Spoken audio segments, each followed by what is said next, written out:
Assalamualaikum warahmatullahi wabarakatuh.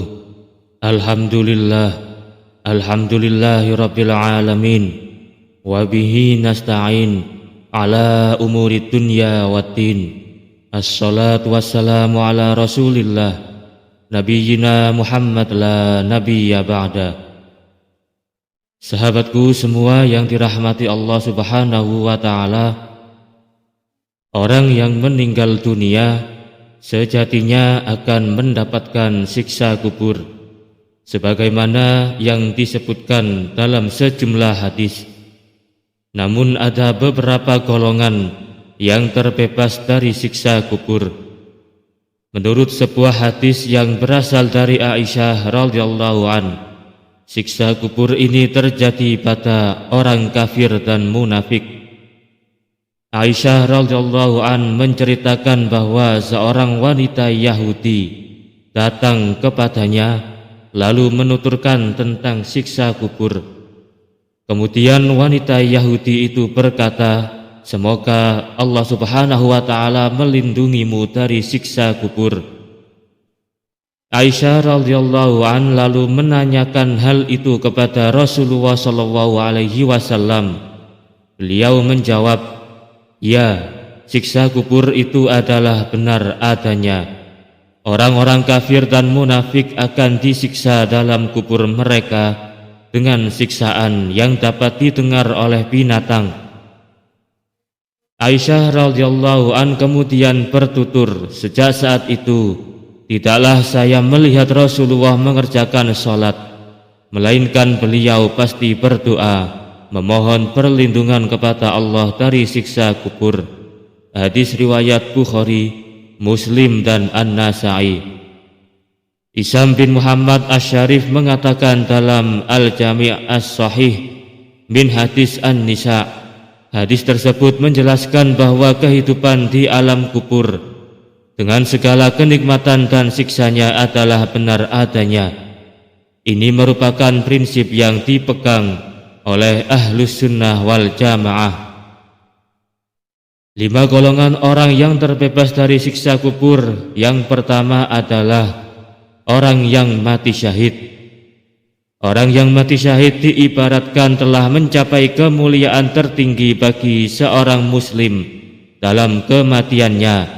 Selain selamat di alam kubur, orang yang mati syahid juga akan mendapatkan jaminan surga. Namun hal itu memiliki syarat, yakni ia tidak memiliki hutang. Jasad orang yang mati syahid akan terjaga, sebab Allah subhanahu wa ta'ala memerintahkan bumi untuk tidak menghancurkannya. Dalam sebuah hadis dikatakan dari Jabir bin Abdullah bahwasannya Rasulullah sallallahu alaihi wasallam bersabda, "Ketika orang yang hafal Al-Quran meninggal, maka Allah memberikan wahyu kepada bumi agar tidak memakan jasadnya. Kemudian bumi berkata, 'Wahai Tuhanku, bagaimana aku bisa memakan jasadnya sementara kalammu ada di dalamnya?' Hadis riwayat Dailami.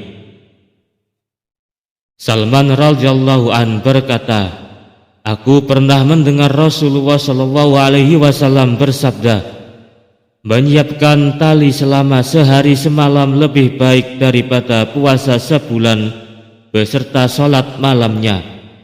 Jika dia meninggal, maka dia diberi balasan atas amal yang dilaksanakannya, diberi pahala berupa rezekinya, dan dia selamat dari ujian kubur." Hadis riwayat Muslim. Di dalam Sunan An-Nasa'i disebutkan riwayat yang berasal dari Rusdaib bin Sa'ad dari seseorang sahabat Nabi, bahwa seseorang lelaki bertanya, "Wahai Rasulullah, bagaimana orang-orang mukmin mendapat siksa di dalam kubur mereka kecuali orang yang mati syahid?" Beliau menjawab, "Kilatan pedang yang berkelebat di atas kepalanya sudah cukup sebagai ujian." Rasulullah sallallahu alaihi wasallam bersabda, orang mati syahid mempunyai 6 perkara di sisi Allah. Dosanya diampuni pada percikan darahnya yang pertama. Dia melihat tempat duduknya dari surga, dilindungi dari siksa kubur, selamat dari ketakutan yang besar. Di atas kepalanya diletakkan mahkota kewibawaan. Yakut baginya lebih baik daripada dunia dan seisinya. Menikah dengan 72 bidadari, dan dia dapat memintakan syafaat bagi 70 kerabatnya. Hadis riwayat Ahmad, Tirmidzi dan Ibnu Majah. Yang kedua, membaca surat Al-Mulk. Di dalam berbagai riwayat disebutkan bahwa surat ini bisa menjadi penghalang kita dari siksa kubur. Rasulullah SAW bersabda, ada suatu surat dari Al-Quran yang terdiri atas 30 ayat dan dapat memberi syafaat bagi yang membacanya sampai dia diampuni, yaitu Tabarakalladzi biyadihil mulk. Hadis riwayat Tirmidzi, Abu Daud dan Ibnu Majah. Kemudian para ulama memberikan catatan bahwa surat Al-Mulk tidak serta-merta menjadi penghalang dari siksa kubur, melainkan surat tersebut akan memberi syafaat apabila kita rajin membacanya setiap malam, memahami isinya dan mengamalkan hukum-hukum yang berada di dalamnya. Yang ketiga, orang yang meninggal di hari Jumat. Hal ini sebagaimana diriwayatkan dari Abdullah bin Amr bin As berkata bahwa Rasulullah SAW bersabda, tidaklah seorang muslim meninggal di hari Jumat kecuali Allah lindungi dari fitnah kubur. Hadis riwayat Tirmidzi. Dari redaksi hadis ini menyebutkan bahwa manusia yang meninggal pada hari Jumat bukan terbebas dari azab kubur, melainkan dilindungi oleh Allah Subhanahu wa Ta'ala dari fitnah kubur. Dengan itu, si mayat yang seharusnya mendapatkan siksa bisa jadi diselamatkan oleh Allah Subhanahu wa Ta'ala. Yang keempat, memperbanyak amal jariyah.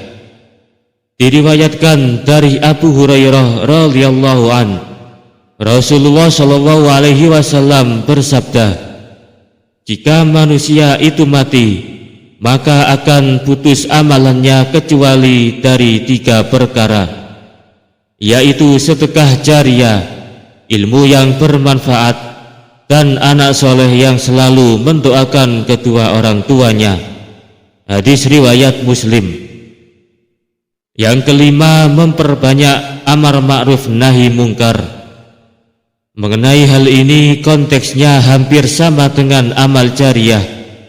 Ketika kita mengajak orang untuk berbuat baik, kita akan terkena cipratan pahalanya. Rasulullah SAW bersabda, barang siapa yang menunjuki kepada kebaikan, maka dia akan mendapatkan pahala seperti pahala orang yang mengerjakannya. Hadis riwayat Muslim. Itulah 5 golongan orang yang terbebas dari siksa kubur. Wassalamualaikum warahmatullahi wabarakatuh.